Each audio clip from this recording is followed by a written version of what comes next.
नमस्ते, सत श्री अकाल, आदाब। न्यूज 18 इंडिया देख रहे हैं आप। मैं हूं आपके साथ सपना शुक्ला। लोकसभा का चुनाव एक उत्सव से कम नहीं होता है, जिसका इंतजार राजनेता भी करते हैं और हम आम लोग भी करते हैं, क्योंकि 5 साल में ही तो एक बार हमें मौका मिलता है कि राजनेताओं को भी हम बता सके कि एक वोट की पावर क्या होती है।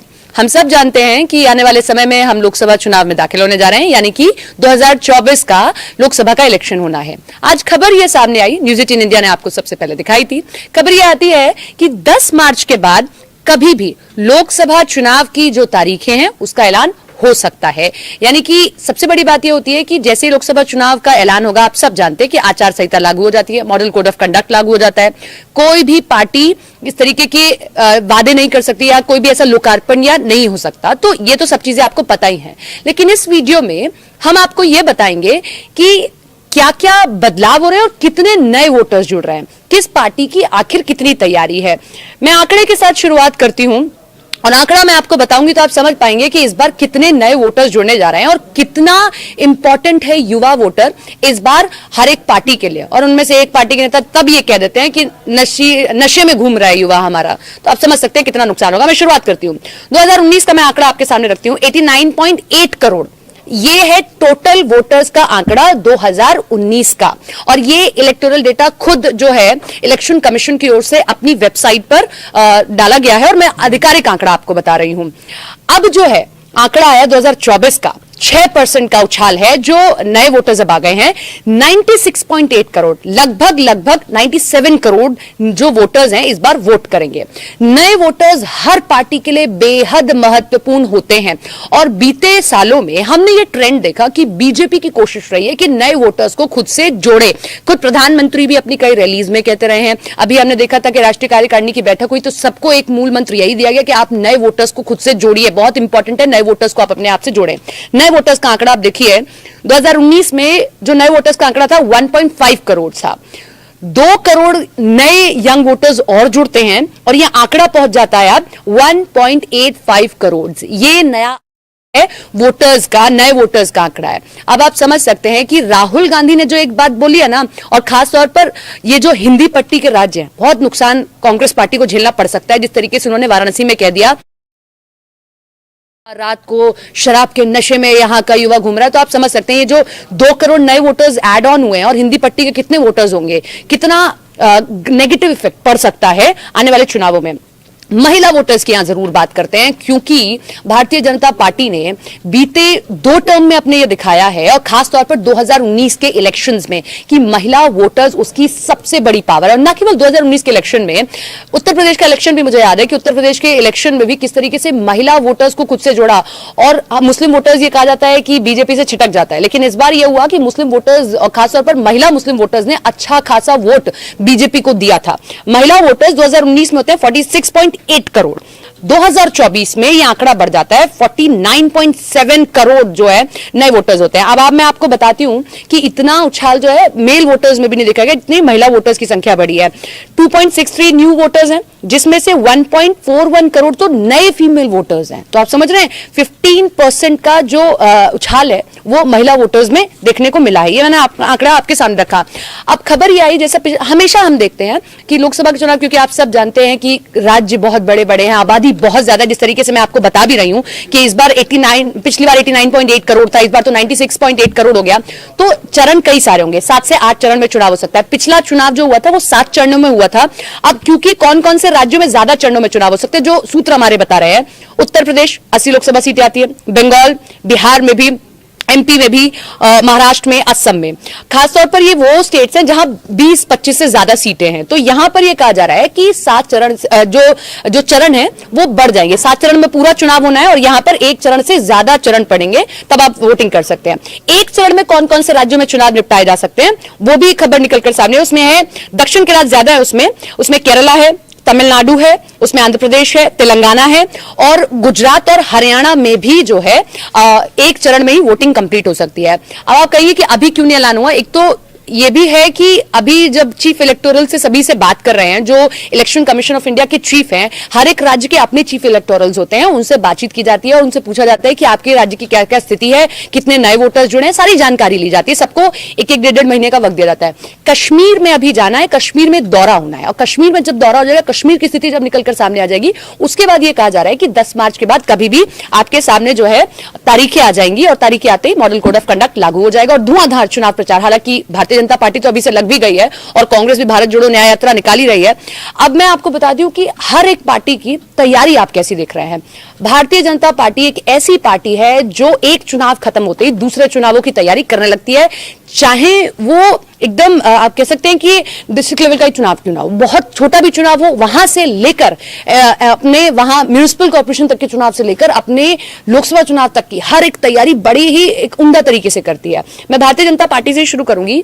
खबर ये सामने निकल कर आई कि भारतीय जनता पार्टी 1, 2, 3 मार्च को अपनी पहली सूची जारी कर सकती है, लेकिन उसमें भी सबसे बड़ी बात यह आई कि जो पहली सूची वो जारी करेगी, उस सूची में वो अधिकतर वो उम्मीदवार उन सीटों का नाम जारी करेगी जहां पिछली बार या तो उसका वोट प्रतिशत बहुत कम रहा था, मार्जिन बहुत कम था, या फिर वो जो है चुनाव हार गई थी। और आप सब जानते हैं, ये मुझे बताने की जरूरत नहीं है, जो राजनीति को थोड़ा बहुत भी जानता होगा वो जानता होगा इस बात को कि अगर आपको दिल्ली में काबिज होना है तो आप ये समझिए कि उत्तर प्रदेश की सीटों को आपको ज्यादा ज्यादा संख्या में जीतना पड़ेगा।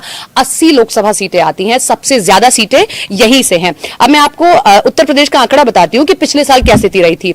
बीएसपी के खाते में 10 सीट जाती है और समाजवादी पार्टी के खाते में 5 सीटें जाती है, क्योंकि बीएसपी और समाजवादी पार्टी साइकिल चल रही थी, अखिलेश यादव साइकिल चला रहे थे, कैरियर पे उनकी बुआ बैठ गई थी। पिछले चुनाव में 2019 में हुआ था कि बुआ भतीजे, इस तरीके से दिखा था हमें वो गठबंधन, लेकिन वो फेल हो गया। 10 सीटें बसपा को मिल गई और 5 सीटें माफ कीजिएगा समाजवादी पार्टी को। भारतीय जनता पार्टी 62 सीटों पर जीत हासिल करती है, अपना दल 2, और कांग्रेस के खाते में मात्र एक रायबरेली की सीट आती है। अब मैं जैसा आपको कह रही हूं कि बीजेपी ने यह कहा है कि इस बार वो सीटें सबसे पहले नाम घोषित करेगी जिन सीटों पर पिछली बार मार्जिन कम था या हार गई थी। उसके पीछे की रणनीति एक ये है, आपको याद होगा कि 1 साल पहले ये खबर सामने आई थी कि भूपेंद्र चौधरी को जब बनाया गया था अध्यक्ष, उस वक्त ये खबर सामने आई थी कि जो सीटें वो हारी है, खासतौर पर पश्चिमी उत्तर प्रदेश की सीटें जो हारी है, वहां पर प्रभारी नियुक्त कर दिए गए। 1 साल पहले सोचिए आप, ये है चुनावी मशीनरी बीजेपी की। 1 साल पहले उसने प्रभारी नियुक्त कर दिए थे और कार्यकारिणी की बैठक हुई, उसके बाद में उन प्रभारियों से भी रिपोर्ट ली गई और उन प्रभारियों से रिपोर्ट लेने के बाद यह तय हुआ कि हम सबसे पहले उम्मीदवार उन्हीं सीटों पर उतारेंगे जहां पर हम लोग पिछली बार हार गए थे। खासतौर पर उसमें जो है पश्चिमी उत्तर प्रदेश की सीटें ज्यादा हैं। कहां कहां बीजेपी को जो है देखना पड़ा था, सहारनपुर, बिजनौर, नगीना, मुरादाबाद, रामपुर, संभल, अमरोहा, मैनपुरी क्योंकि समाजवादी पार्टी का गढ़ है तो आप समझ सकते हैं, रायबरेली, अंबेडकर नगर, पूर्वांचल की, हालांकि पूर्वांचल में एक बड़ी मोदी लहर हमें देखने को मिली थी। पूर्वांचल की बहुत सारी सीटों पर कमल खिल गया था, लेकिन पूर्वांचल की अंबेडकर नगर, श्रावस्ती, आजमगढ़ और घोसी, जौनपुर, गाजीपुर, ये सीटें थी जहां पर बीजेपी जीत हासिल नहीं कर पाई थी। इसीलिए बीजेपी इस बार अपना जो पहली सूची है, संभवतः अभी भी हम कह रहे हैं कि संभवतः वो पहले अपना जो अपने नेम्स हैं वो यहां कर सकती है, डिक्लेयर कर सकती है। इस बार प्रधानमंत्री ने जब अपनी मीटिंग की थी कैबिनेट की, तो उसमें ये कहा था, हमने देखा भी कि राज्यसभा के बहुत सारे उम्मीदवार जो है इस बार रिपीट नहीं हुए। उसका कारण पीएम ने यह साफ तौर पर कह दिया था कि हर एक कैंडिडेट को अपना एक बार तो लोकसभा का चुनाव लड़ना ही चाहिए और लड़कर ही उसको संसद आना चाहिए। इसीलिए इस बार हो सकता है कि जो राज्यसभा के उम्मीदवार हैं, जो आपने नाम देखा कि रिपीट नहीं हुए, वो इस बार आपको लोकसभा के चुनावों में दिखाई दे सकते हैं। तो ये है बीजेपी की रणनीति। अब हम बात कर लेते हैं कांग्रेस की, क्योंकि मुश्किलें तो कांग्रेस के लिए ही है। 2014 से लेकर अब तक उसका वोट परसेंटेज भी गिरता जा रहा है। लोकसभा चुनावों में 2019 में जबकि एक यात्रा चलाई गई थी, किस तरीके से हमने देखा था, लेकिन उसका कोई असर नहीं हुआ। वोट प्रतिशत उनका गिरा, सीटें उनकी घट गई। इसीलिए इस बार सबसे ज्यादा मुश्किल कांग्रेस के लिए। अब यह हुआ कि भाई हम इंडी गठबंधन बनाएंगे, सबको साथ लेकर चलेंगे, लेकिन उसमें भी अपनी अपनी राजनीतिक महत्वाकांक्षाएं सबकी दिख रही हैं। अभी तक जहां बीजेपी यह तय कर रही है कि हमको इन सीटों पर 1 साल पहले ही प्रभारी नियुक्त कर दिया, वहां कांग्रेस और बाकी दल अब तक अपनी राजनीतिक महत्वाकांक्षा को पूरा करते दिख रहे हैं कि भाई नहीं, हमें तो यहां इतनी सीटें चाहिए, यहां इतनी सीटें चाहिए। कांग्रेस के लिए मुश्किल यह आ खड़ी हुई है गुजरात, उत्तर प्रदेश और दिल्ली। यहां यह हुआ कि सीटें तय हो गई, लेकिन अभी तक आधिकारिक घोषणा नहीं हुई। गुजरात 26 लोकसभा सीटें यहां पर आती हैं, 2 सीटें आम आदमी पार्टी को दे दी गई।